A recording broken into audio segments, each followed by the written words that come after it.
Okay, number 8. Prove that any group of prime order contains only trivial subgroups. And then prove that any group of prime order is cyclic. So yeah, so this relies on Lagrange's theorem. So let's write that down for a second. So Lagrange's theorem, remember, or does he have a capital G there? I'm not sure.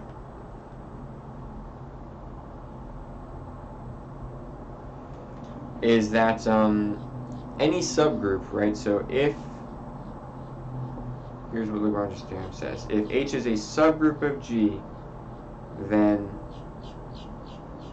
the order of H divides or goes into or is a factor of the order of G.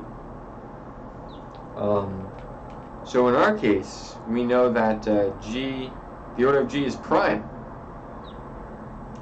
So if it has a subgroup, right? So let's say let H be a subgroup of G. Well, that means the order of H.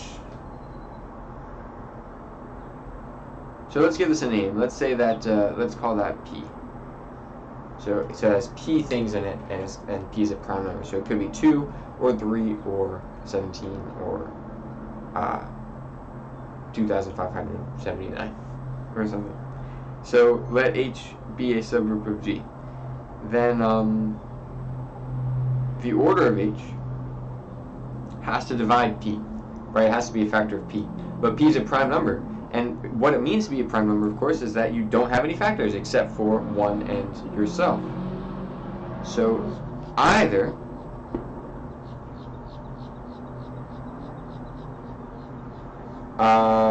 the order of H is 1 or the order of H is P, because it has to be a factor of P, and those are all the factors of P that there are. So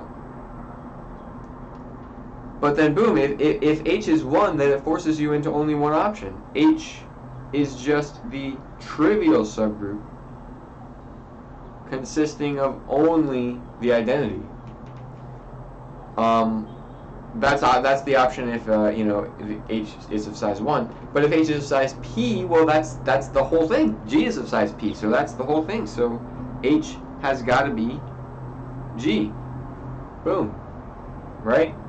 So there you go. So if H is any subgroup, you can reach that conclusion. That's got to be either of size 1 or size P, so it's got to be either the trivial group or the whole group. Okay, so then next, prove that any group G of prime order is cyclic. Great one. So let's continue on with this same G and everything. Let's say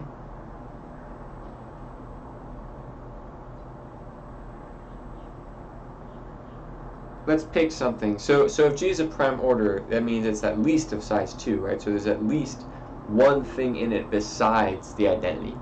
So I'll say let A be in G.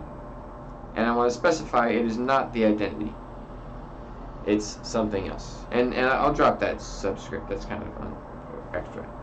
It's yeah, so A is not the identity.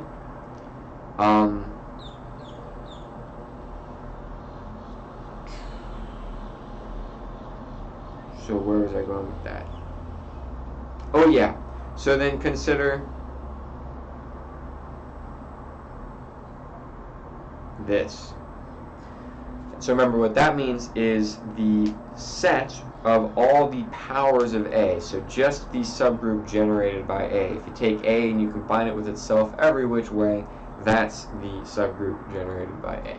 So yeah. So the that is a subgroup of G. How big is it? That's the question, right? How big is it? Well, we're talking about in part A how if you have a subgroup, any subgroup, like this one for example, well then you only got two options. It's either got nothing in it, which is impossible for us because we definitely, well I say nothing in it. It's only got the identity, which we know for us is impossible because it's got A, which we specifically chose to avoid that situation. So it's not that. The other option, the only other option, is that that's actually the whole thing. So, okay. Boom. So we can say the shocking conclusion, well, by part A, it's actually the whole thing. So A alone, A by itself, generates the entire group. So just the powers of A, apparently that's all of G. So there you go. So A generates G. A is a single generator that generates the whole thing. G is a cyclic group. A is its generator.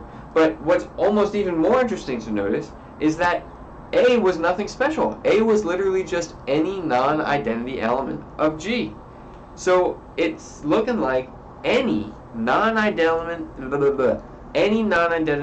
element of a prime order group generates the whole group. So every prime order group is cyclic, and every element works as a generator. So that's kind of wild. Okay, that is number 8.